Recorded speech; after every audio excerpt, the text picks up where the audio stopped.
نظر جھکی ہو شرم گاہ محفوظ ہو۔ حضرت امام باقر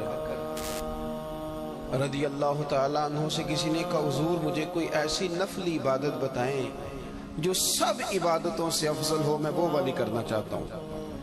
لوگ کوئی وظیفہ بتاتا ہے، کوئی وظیفہ بتاتا ہے، کوئی وظیفہ بتاتا ہے، تو مجھے نہ آپ نفلی عبادات میں سے وہ عبادت بتائیں جو سب سے زیادہ افضل ہو۔ تو امام باقر رضی اللہ تعالیٰ عنہ فرمانے لگے رزق حلال کمایا کر اور شرمگاہ کی حفاظت کیا کر، یہ سب عبادتوں سے افضل عبادت ہے۔ ان دو چیزوں پر توجہ دے۔ پتہ کیا ہوتا ہے کہ انسان جب کسی چیز کو دیکھتا ہے نا، یہ جو حکم دیا گیا نا نظریں جھکا کے رکھو، جب انسان کسی چیز کو دیکھ لیتا ہے اور پھر اسے بھا جاتی ہے، پھر اس کے لیے انسان کا ذہن، دل، طبیعت منصوبہ سازی کرتی ہے۔ مجھے کوئی چیز اچھی لگ گئی، کوئی پہننے کی گھڑی اچھی لگ گئی، اب وہ سب سے پہلے میری نظر نے دیکھی ہے، میری نظر اس پہ ٹکی ہے، تو اب میں کوشش کروں گا، پوچھوں گا کتنے کی ہے، پھر میں کوشش کروں گا کہ اتنے پیسے جمع ہو جائے تاکہ میں حاصل کر سکوں۔ میرا سارا ذہن، میری صلاحیتیں کوشش کریں گی کہ وہ گھڑی حاصل کر لی جائے۔ ہمیں یہ جو حکم دیا گیا تھا نا کہ بد نظری سے بچو، اور بد نظری سے مراد صرف عورت کو دیکھنا ہی بد نظری نہیں۔ علماء سے مسئلہ پوچھ لیجئے گا، بے ریش خوبصورت لڑکا اس ذہن میں بہت سے وسوسے شیطان پیدا کر دیتا ہے۔